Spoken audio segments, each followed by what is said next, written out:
আসসালামু আলাইকুম রহমতুল্লাহি বরকাত। আমি অ্যাডভোকেট এস এন মোহাম্মদ, সিরাতুল মুস্তাকিম ল স্কুলের পক্ষ থেকে সবাইকে অভিনন্দন, শুভেচ্ছা। আমাদের নিয়মিত আইন পাঠের আয়োজন, দেশ ও দশের সকলের সেবার জন্য এই উদ্যোগ গ্রহণ। প্রত্যেকটি নাগরিককেই তা উচিত তার দেশের আইন সম্পর্কে জানা এবং দেশের যে দায়িত্ব কর্তব্য আছে সেটা বুঝে নেওয়া, সেই অনুযায়ী তার দায়িত্ব পালন করা। মানুষ যখন তার দায়িত্ব কি, তার কর্তব্য কোনটা, তার কি অধিকার জানবে, তখন সে সেই সুবিধাগুলো ভোগ করতে পারবে। আমি আমার দায়িত্ব, আমার আমার কর্তব্য এবং আমার কি অধিকার সেটা আমি যদি না জানি, আমি সেটা নিশ্চিত করতে পারবো না। তো সেই লক্ষ্যেই আমাদের শিক্ষানবিশ আইনজীবী এবং যারা আইন অঙ্গনে আছেন প্রশিক্ষণরত অবস্থায়, আর যারা আইনে ব্যবহারিক জ্ঞান প্রয়োগের জন্য কাজে নিজেদেরকে উৎসর্গ করে দিয়েছি, সকলের উপকারার্থে এই পাঠের আয়োজন। সামনে 2026 সাল, যারা এমসিকিউ পরীক্ষার্থী বা রিটেন পরীক্ষার্থী আছেন, অবশ্যই আমার অনুরোধ থাকবে আপনারা নিয়মিত অধ্যবসায় করুন এবং নিয়মিত লেখাপড়া করুন। আপনি যখন নিয়মিত লেখাপড়া করবেন, তখন আপনার আইন সম্পর্কে, ধারা সম্পর্কে স্পষ্ট ধারণা হয়ে যাবে।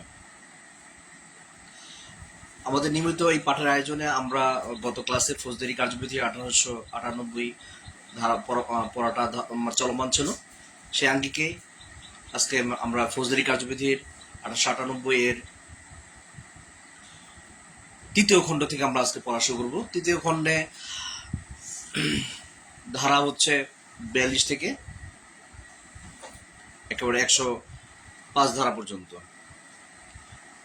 42 থেকে 105। তো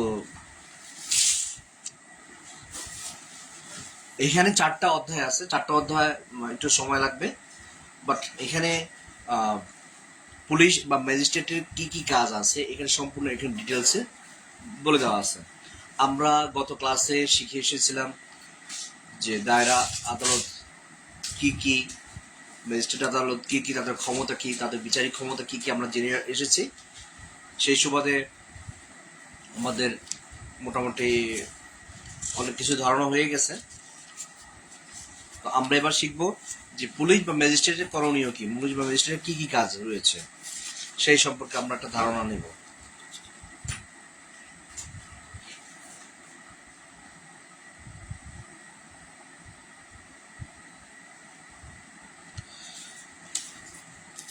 তো প্রথম আমরা যে অধ্যায়টা শিখবো সেটা হচ্ছে, পুলিশ কখনো যদি জনগণের কাছে কোনো তথ্য বা ইনফরমেশনের জন্য সাহায্য চায়, তবে করণীয় কি। একজন বেসামরিক লোক বা পুলিশের পক্ষ থেকে প্রতিনিধি হয়ে যদি কেউ অ্যারেস্ট করতে আসে বা তথ্যের জন্য আসে, তখন জনগণের কি প্রয়োজনীয়তা, জনগণ কখন, সাধারণ মানুষ কখন পুলিশকে সহযোগিতা করবে, কোন তথ্য পৌঁছাবে, থানায় ইনফরমেশন দিবে। একজন জমিদার, চেয়ারম্যান, মেম্বার, কমিশনার, তাদের দায়িত্ব কি কি। আজকে আমাদের যে পার্টটা আছে এটা হচ্ছে 4র্থ অধ্যায়। আমরা 3য় অধ্যায় পর্যন্ত ফৌজদারি কার্যবিধি শেষ করেছিলাম, আজকে 4র্থ অধ্যায় থেকে পড়বো। 4র্থ অধ্যায়টা শুরু হবে 42 থেকে, 42 ধারা থেকে শুরু একেবারে 45 ধারা পর্যন্ত। 42, 43, 44, 45 বা চারটা ধারা নিয়ে এই 42 অধ্যায়টা আছে। তো আমরা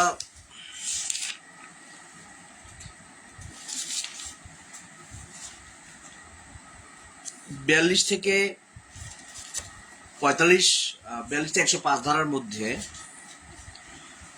পুলিশ দুইভাবে আসামিদের গ্রেপ্তার করতে পারে। এক হচ্ছে বিনা পরোয়ানায় গ্রেপ্তার করতে পারে, আর পরোয়ানা দিয়ে গ্রেপ্তার করতে পারে। কখনো কোনো পুলিশ অফিসার কোনো আসামিকে যদি গ্রেপ্তার করতে চায়, সেই ক্ষেত্রে তাকে ওয়ারেন্ট দেখাইতে হয়। আবার কিছু সময় আছে বিনা ওয়ারেন্টও পুলিশ অ্যারেস্ট করতে পারে। আমরা জানি যে ফৌজদারি কার্যবিধি 54 ধারাটা খুব বিখ্যাত একটা ধারা। এই 54 ধারা অনুযায়ী কোনো পুলিশ অফিসার যে কাউকে গ্রেপ্তার করতে পারে, সেক্ষেত্রে ওয়ারেন্টের প্রয়োজন নেই। তো আমরা এই পুরো ভাগটাকে, তো তৃতীয় অধ্যায়টাকে আমরা দুই ভাবে পড়বো। একটা হচ্ছে সাধারণ ওয়েতে, অর্থাৎ কখন পরোয়ানার মাধ্যমে যে অ্যারেস্ট করে আসামিকে, যখন আদালত থেকে কোনো ওয়ারেন্ট জারি হয়, তখন ওই ওয়ারেন্টের ভিত্তিমূলে কিভাবে আসামিকে গ্রেপ্তার করবে, সেটা একটা পদ্ধতি। আর একটা পদ্ধতি হচ্ছে উইদাউট ওয়ারেন্ট, ওয়ারেন্ট ব্যতীত পুলিশ কিভাবে অ্যারেস্ট করে। এই দুইটা ভাবে। এর সাথে আমরা শিখবো একজন আসামি যদি পালিয়ে যায়, আইন সংস্থা থেকে পালিয়ে যায়, সেক্ষেত্রে তাকে অ্যারেস্ট করার পদ্ধতি কি। যদি এমন হয় আসামিটা খুবই সমাজের জন্য, রাষ্ট্রের জন্য হুমকি স্বরূপ, তখন আদালত তার বিরুদ্ধে তখন গ্রেপ্তারি পরোয়ানা জারি করে, ওয়ারেন্ট, এবং কখন হুলিয়া জারি করে, কখন তার সম্পত্তি ক্রোধ করে, অ্যাটাচ করে নেয়। তো আমরা মনে করি যে আমি অপরাধ করেছি, আমি ক্রাইম করেছি, আমি পালিয়ে বেড়াইলি বেঁচে যাব না, এটা আদৌ সম্ভব না। আপনি যখন পালিয়ে যাবেন তখন আপনার জন্য আরো ক্ষতি বয়ে নিয়ে আসবে। আপনি যখন আইন সংস্থাকে নিজেকে সুপুর্দ করে দেবেন, তো আপনি সেভ হয়ে যাবেন, আপনার পরিবার সেভ হয়ে যাবে। আপনি যদি নিজেকে আইনের হাতে তুলে না দেন অপরাধ করে, এর বদলতে কি হবে, আপনার সমস্ত সম্পত্তি সরকার, রাষ্ট্র ক্রোধ করে নেবে, এই অধিকার সরকার আছে। তো যাই হোক, আমরা এবার আলোচনায় চলে যাই, মূল আলোচনায়।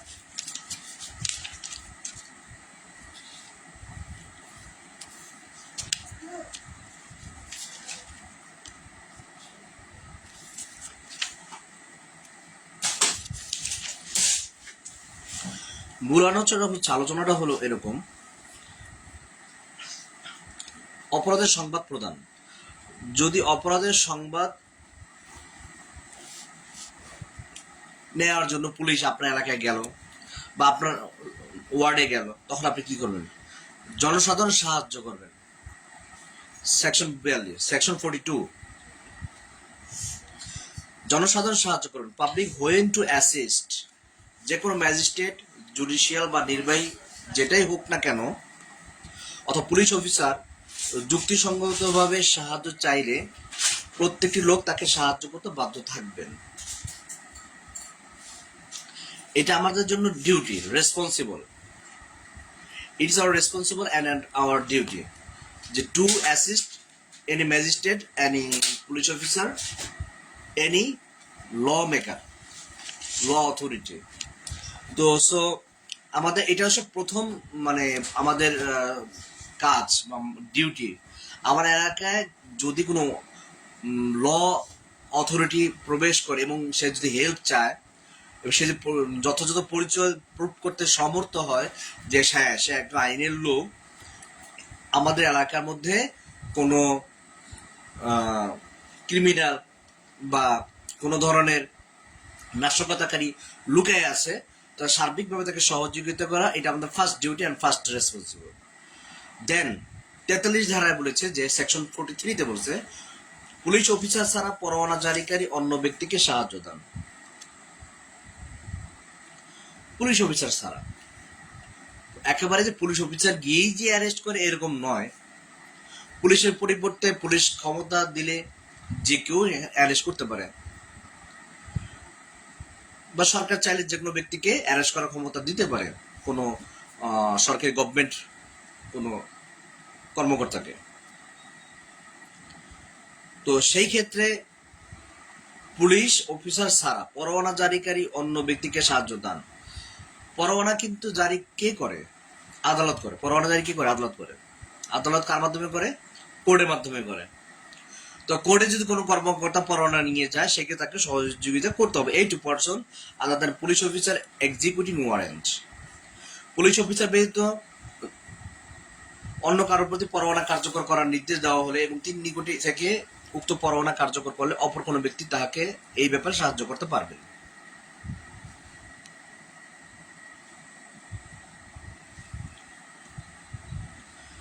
সেকশন 44, জনসাধারণ কতিপয় অপরাধ সম্পর্কে সংবাদ দিবেন। এবার আসেন, আমরা প্রত্যেকটা এলাকা, প্রত্যেকটা ডিস্ট্রিক্ট, প্রত্যেকটা লোকাল এরিয়াতে বসবাস করে থাকি। তো আমার এলাকায় আমি জানি কারা কারা বা which person lives here, which person is living here. তো কোন ব্যক্তিগুলো আমার এখানে বসবাস করে, তারা কি ধরনের পেশায় সম্পর্কিত জড়িত আছে, তারা ভালো না মন্দ, এটা আমাদের জানা আছে। তো আমি যদি আমার নলেজে যে এরকম থাকে যে অমুক লোক ডাকাত, দস্যু বা সন্ত্রাসী, ত্রাস, অমুক ব্যক্তি দ্বারা রাষ্ট্রের ক্ষতি হতে পারে বড় ধরনের, তো আমার অবশ্যই এক দায়িত্ব, ইট is the very responsible and duty that এটা সংবাদ পৌঁছানো কর্তৃপক্ষকে, অর্গানাইজেশনকে, পুলিশ অথরিটিকে সংবাদ পৌঁছানো যে ব্রাদার এখানে একজন সন্ত্রাসী লুকে আছে বা সে এই ধরনের কর্মকাণ্ড চালাই যাচ্ছে, দেশ বিরোধী, রাষ্ট্রবিরোধী কার্যক্রমের সাথে জড়িত, সে সন্ত্রাসী টেরোরিজমের সাথে জড়িত আছে, he is a terrorist, then I info the authority about this. So এটা আমাকে অবশ্যই এই ব্যাপারে কর্তৃপক্ষকে জানাতে হবে। এই সেকশনটা বলে দিয়েছে সেকশন 44-এ। আচ্ছা, এখন অপরাধ তো সব এলাকাতে হয়, ছোট বড় হোক। এখন কি কি ধরনের অপরাধগুলো আমাকে অবশ্যই জানাতে হবে, সেই সেকশনগুলো আমার জানা দরকার। আমরা জানি দণ্ডবিধি একটা বাংলাদেশের সকল অপরাধের বর্ণনা করা আছে এবং শাস্তির কথা উল্লেখ করা আছে দণ্ডবিধিতে। সেই দণ্ডবিধিতে উল্লেখ করা আছে সেকশনগুলো 121 দণ্ডবিধি ধারা 121, 121-এর ক, 122, 123, 124, 124-এর ক, 125, 126, 130। এই 121 থেকে 130 এই ধারাগুলো হচ্ছে রাষ্ট্রবিরোধীমূলক বা দেশদ্রোহীমূলক, রাষ্ট্রের বিরুদ্ধে যুদ্ধ ঘোষণামূলক এই ধরনের অপরাধ। খুবই সেন্সিটিভ, মানে আপনাকে এই ব্যাপারে খুবই আপনার সিরিয়াস হতে হবে, অ্যালার্ট থাকতে হবে। আমার রাষ্ট্রকে যারা ধ্বংস করতে চায়, আমার রাষ্ট্রের বিরুদ্ধে যারা যুদ্ধ ঘোষণা করতে চায়, এই 121, 121 এগুলো খুবই, মানে এই ধারাগুলো খুবই ইম্পর্টেন্ট, ভেরি ভেরি গুরুত্বপূর্ণ ধারা। 121 তা রাষ্ট্রের বিরুদ্ধে যুদ্ধ ঘোষণা করা। 121 ক রাষ্ট্রের বিরুদ্ধে যুদ্ধ ঘোষণার জন্য প্রস্তুতি নেওয়া, এই ধারাগুলো আছে। তারপর 122, 123, হ্যাঁ, 124, 124 ক এ বা ক, এই ধারা হচ্ছে রাষ্ট্রদ্রোহিতা। 125, 126 এই যে ধারাবাহিক ধারাগুলো আছে সব রাষ্ট্র সম্পর্কিত অপরাধ। এবার আসেন 143, 144, 147, 148, 302, 303 আমরা জানি। 302 ধারা হচ্ছে খুনের ধারা, 303 ও খুনের ধারা, 304 ও খুনের ধারা। এটা সবই নরহত্যা, culpable homicide, attempt to murder, culpable homicide, হ্যাঁ, culpable homicide, committed murder, culpable homicide, not attempt to murder. তো এই যে হচ্ছে 302, 303, 304। আর এদিক দিয়ে হচ্ছে 143, 144, 145, 147, 148 হচ্ছে অবৈধ সমাবেশ। অবৈধ সমাজকে যে অ্যাসাল্ট করে, অবৈধ সমাবেশে যদি কেউ বিদ্রোহ করে, অস্ত্র সহ আন্দোলন করে। তারপরে হচ্ছে এদিকে 382, 392 চুরির ধারা, 392 হচ্ছে দস্যুতা ধারা শাস্তি, 393, 394 ডাকাতির ধারা, 395, 396, 397, 398, 399, 402, 435 অনুপ্রবেশের ধারা, 436, 449, 450, 456, 457, 458, 458, 459। যে এগুলো কিসে ধারা? এই প্রত্যেকটাই অপরাধ হচ্ছে, এটা চুরির ধারা, তারপর হচ্ছে আপনার আত্মসাতের ধারা, বলপূর্বক কিডন্যাপিং এর ধারা, এগুলোর সাথে কি এই জীবন যখন জানবো এই ধারা অপরাধগুলো আমি যখন জানবো যে হ্যাঁ এই অপরাধগুলো হচ্ছে আমার নলেজে আছে, তো সাথে সাথে তাৎক্ষণিকভাবে immediate to inform the police station আমাকে জানাতে হবে যে অমুক জায়গায় এই অপরাধটা হচ্ছে, প্লিজ আপনি এই অপরাধটাকে দমন করেন। তো ধারা অধীনে শাস্তিযোগ্য কোনো অপরাধ করেছে অথবা করার সংকল্প করেছে, এই যে আমি যেটা বলেছিলাম এই কত ভাষাটা এরকমই যে ধারা অধীনে শাস্তিযোগ্য কোনো অপরাধ করেছে মানে করে ফেলছে অপরাধটা, অথবা করার সংকল্প করেছে মানে এখন সে প্ল্যানিং করছে যে হ্যাঁ করবে, করে নেই প্ল্যানিং। যে কোনো অপরাধে প্ল্যানিং করা অপরাধ, এটা আমাদেরকে মনে রাখতে হবে। Conspiracy is the all time is the offence. Conspiracy মানে ষড়যন্ত্র, কনস্পাইরেসি মানে ইংরেজি বলে ষড়যন্ত্র, এটা আদালতের ভাষা conspiracy. Conspiracy all time is offence. আপনি কোনো কিছু করার ব্যাপারে ষড়যন্ত্র করতেছেন, it is the offence. Law মতে মানে according to law it is the offence, according to law it is offence. তো আপনি যখন কোনো পরিকল্পনা করবেন, প্ল্যানিং করবেন কাউকে ক্ষতি করার জন্য, কাউকে মারার জন্য, কাউকে ধ্বংস করার জন্য, কোন দেশের বিরুদ্ধে ষড়যন্ত্র করতেছে, ইট is the 100% crime, it is the 100% crime, offence.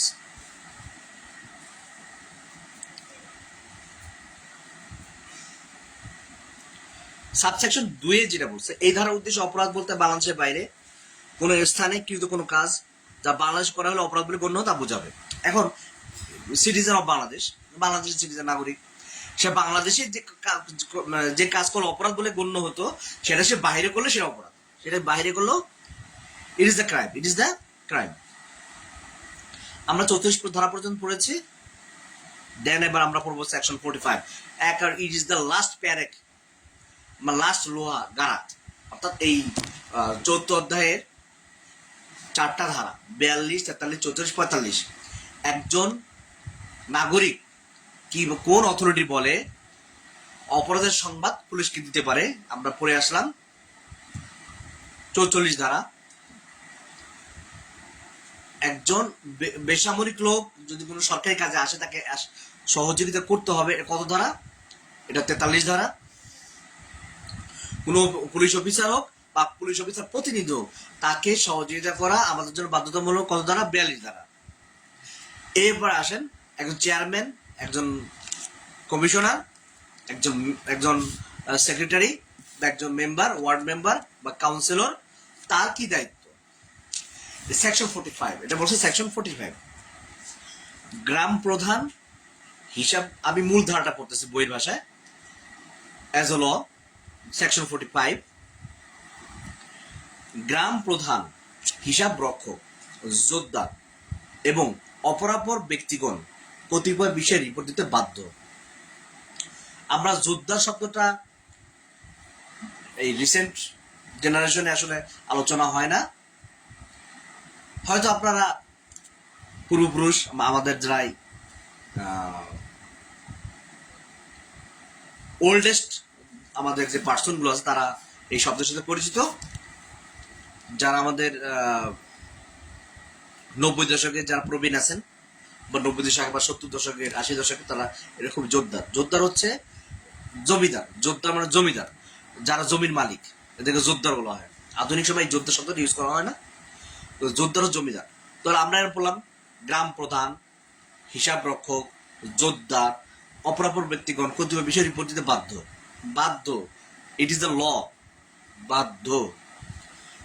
Subsection 1 বলছে প্রত্যেকটি গ্রাম প্রধান, গ্রামের হিসাব নবিশ, গ্রামের চৌকিদার, গ্রামের পুলিশ অফিসার, জমির মালিক অথবা দখলকার, এরূপ জমির পরিচালনার দায়িত্বপ্রাপ্ত উক্ত মালিক অথবা দখলকারী এজেন্ট, সরকার অথবা কোর্ট অফ ওয়ার্ডসের পক্ষ হতে জমির রাজস্ব ও খাজনা আদায়ের জন্য নিযুক্ত থানার ভারপ্রাপ্ত অফিসারকে জানাবেন। ক দফাইতে বলছে তিনি যে গ্রামের প্রধান, হিসাব নবিশ, চৌকিদার অথবা পুলিশ অফিসার অথবা জমির মালিক অথবা দখলকারী অথবা এজেন্ট অথবা রাজস্ব বা খাজনা আদায় করেন, সেই গ্রামের চোরাই মালের কোন দুর্দান্ত প্রকৃতির গ্রাহক অথবা বিক্রেতার স্থায়ী বা অস্থায়ী বাসস্থান, এরূপ গ্রামের কোনো স্থানে আশ্রয় গ্রহণকারী অথবা গ্রামের মধ্য দিয়ে যাতায়াতকারী কোনো ব্যক্তি যাকে তিনি ঠক, ডাকাত, পলাতক, আসামি অথবা অপরাধী হিসেবে ঘোষিত বলে জানেন অথবা তাকে তার এরূপ ব্যক্তি বলে সন্দেহ করার যুক্তিসঙ্গত কারণ আছে, গ দফায় বলেছে এরূপ গ্রামে অথবা গ্রামের নিকটবর্তী স্থানে জামিনের অযোগ্য কোনো অপরাধ অথবা দণ্ডবিধির 143, 144, 145, 147 এবং 148 ধারার অধীনে শাস্তিযোগ্য কোনো অপরাধ সংগঠন অথবা এরূপ অপরাধ করার সংকল্প করেছে। ঘ দফায় বলেছে এরূপ গ্রামে অথবা গ্রামের নিকটবর্তী স্থানে কোনো অস্বাভাবিক মৃত্যু, যেমন যেমন অ্যাক্সিডেন্টাল ডেথ অথবা সন্দেহজনক পরিস্থিতিতে কোনো মৃত্যু অথবা এরূপ গ্রামে অথবা গ্রামের নিকটবর্তী স্থানে এমন পরিস্থিতি কোনো লাশ, যে ডেড বডি পাওয়া যায় অথবা লাশের অংশ বিশেষ আবিষ্কার হয় যার ফলে যুক্তিসঙ্গত সন্দেহ হতে পারে যে এরূপ মৃত্যু ঘটেছে অথবা এরূপ গ্রাম হতে এমন পরিস্থিতিতে কোনো লোকের নিখোঁজ হওয়া যার ফলে যুক্তিসঙ্গত সন্দেহ হতে পারে যে উক্ত লোকটি সম্পর্কে জামিনের অযোগ্য অপরাধ করেছে। দফায় বলেছে বাংলাদেশের বাইরে কোনো স্থানে এরূপ গ্রামের নিকটে এরূপ কোনো কাজ করা বা করার সংকল্প করা, যে কাজ বাংলাদেশে করা হলে দণ্ডবিধির 231, 232, 233, 234, 235, 236 যে ধারাগুলো আমরা অলরেডি পড়ে এসেছি ধারা অধীনে শাস্তিযোগ্য হতো। চ দফা বলেছে শৃঙ্খলা রক্ষা অথবা অপরাধ প্রতিরোধ অথবা ব্যক্তি বা সম্পত্তির নিরাপত্তা রোধ করতে পারে এরূপ কোনো বিষয়ে যা সম্পর্কে সরকারের পূর্ব অনুমোদন ক্রমে জেলা ম্যাজিস্ট্রেট সাধারণ অথবা বিশেষ আদেশ দ্বারা তাকে তথ্য সরবরাহের নির্দেশ দিয়েছেন। তাহলে আমরা নেক্সট পড়ব সাবসেকশন 2। গ্রাম বলতে গ্রামের জমিও বোঝায়। অপরাধী বলতে ঘোষিত ব্যক্তি, প্রোক্লেইমড অফেন্ডার।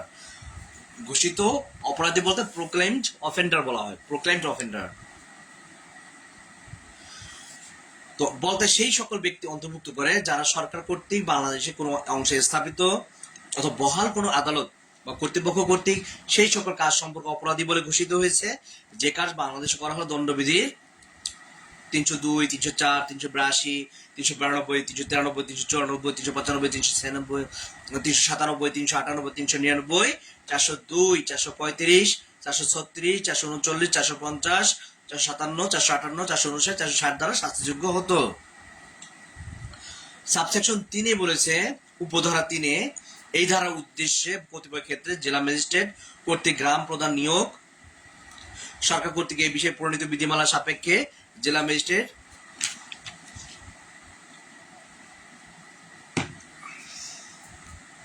অথবা অন্য কোনো আইনের অধীন কোনো গ্রামের জন্য গ্রাম প্রধান নিযুক্ত হোক বা না হোক, সময় সময় এক বা একাধিক ব্যক্তিকে তার বা তাদের সম্পত্তি নিয়ে এই ধারা অধীনে উক্ত গ্রামে বা গ্রাম প্রধানের কর্তব্য সম্পাদন নিযুক্ত করতে পারেন। তাহলে আমাদের অপরাধের সংবাদ কাকে কাকে দেওয়া খুবই জরুরি, কিভাবে দিতে হয়, কারা কাদের কাছে সহযোগিতা করতে হয়। এই যে আমরা তৃতীয় ভাগে চতুর্থ অধ্যায়টা পড়লাম, 4টা ধারা নিয়ে গঠিত, মনে রাখা কি ইজি। শিক্ষানবিশ আইনজীবী ভাইরা এবং যারা 2026 সালে এমসিকিউ পরীক্ষার্থী এবং রিটেন পরীক্ষার্থী তাদের জন্য খুবই সহজ, ইজি।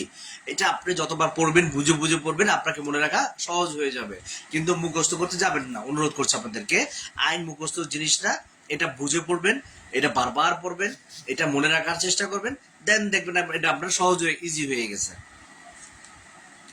আমরা নেক্সট অধ্যায়ে যাব। এই অধ্যায়টা খুবই গুরুত্বপূর্ণ, একজন পুলিশ অফিসার কিভাবে আসামিদের গ্রেপ্তার করে, খুবই গুরুত্বপূর্ণ, খুবই ভেরি ইন্টারেস্টিং একটা অধ্যায়।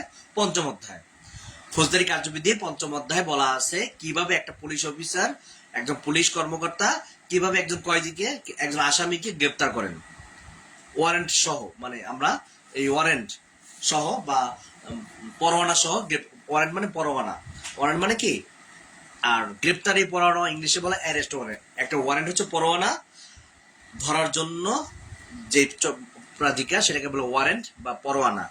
আর যদি কোনো অ্যারেস্ট ওয়ারেন্ট বের হয় সেটা হচ্ছে আদালতের মাধ্যমে, তাহলে সেটা হবে গ্রেপ্তারি পরোয়ানা। তো এই দুইটা জিনিস আলাদা হিসাব করতে হবে। মানে তাকে ঘাটে পাক, পথে পাক, যেখানে পাক স্থলে, নদীতে, পানিতে, যেখানে পাক, আকাশের পথে, তাকে সাথে সাথে তাৎক্ষণিকভাবে অ্যারেস্ট করতে দিলে অ্যারেস্ট ওয়ারেন্ট, সাথে সাথে তাকে কি করতে হবে? গ্রেপ্তার করতে হবে, যেই অবস্থায় হোক। এবার আসেন পঞ্চম অধ্যায় সম্পর্কে। আমরা পঞ্চম অধ্যায়টা তৈরি হয়েছে 46 থেকে 53 ধারা পর্যন্ত, 46 থেকে 53 ধারা পর্যন্ত, 46 থেকে 53 ধারা পর্যন্ত, 46, 47, 48, 49, 50, 51, 52, 53, টোটাল 8টা ধারা। টোটাল 8টা ধারা দিয়ে এই পঞ্চম অধ্যায় তৈরি হয়েছে, বা এই পঞ্চম অধ্যায় গঠিত হয়েছে এই 8টা ধারা নিয়ে।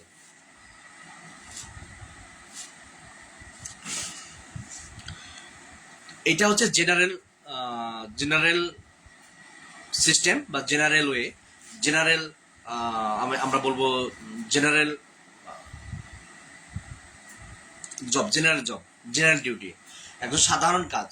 অর্থাৎ একজন পুলিশ অফিসারের সাধারণ দায়িত্ব হচ্ছে এইভাবে কাজ করা, যে এটা তার মানে এটা তার রেগুলার সিস্টেম, যে আসামিদের কিভাবে সে অ্যারেস্ট করে।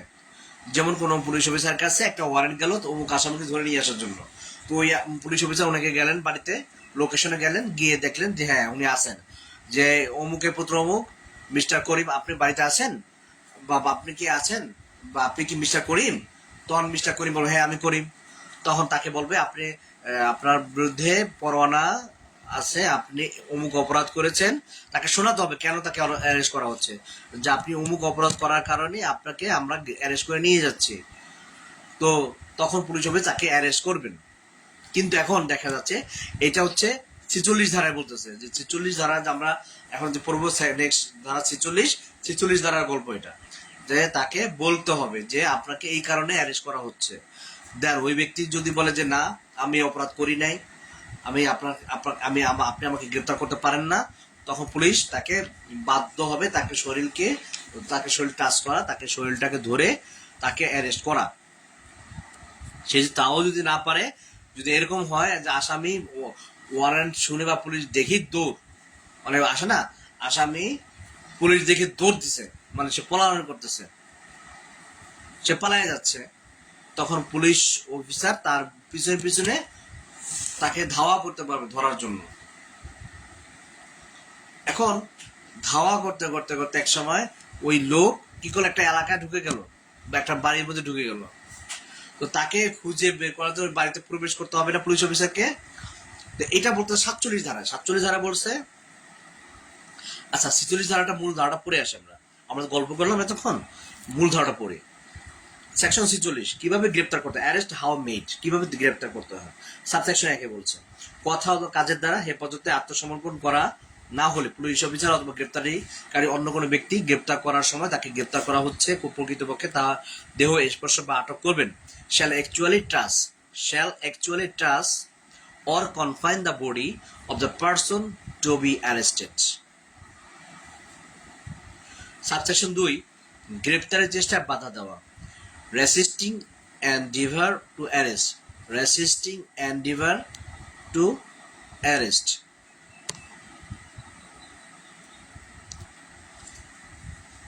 এরূপ ব্যক্তি যদি বলপূর্বক তাকে গ্রেপ্তারের চেষ্টা বাধা দেয় অথবা গ্রেপ্তার এড়াতে চেষ্টা করে, তাহলে উক্ত পুলিশ অফিসার পারবেন অথবা অন্য কোনো ব্যক্তি গ্রেপ্তার কার্যকর করার জন্য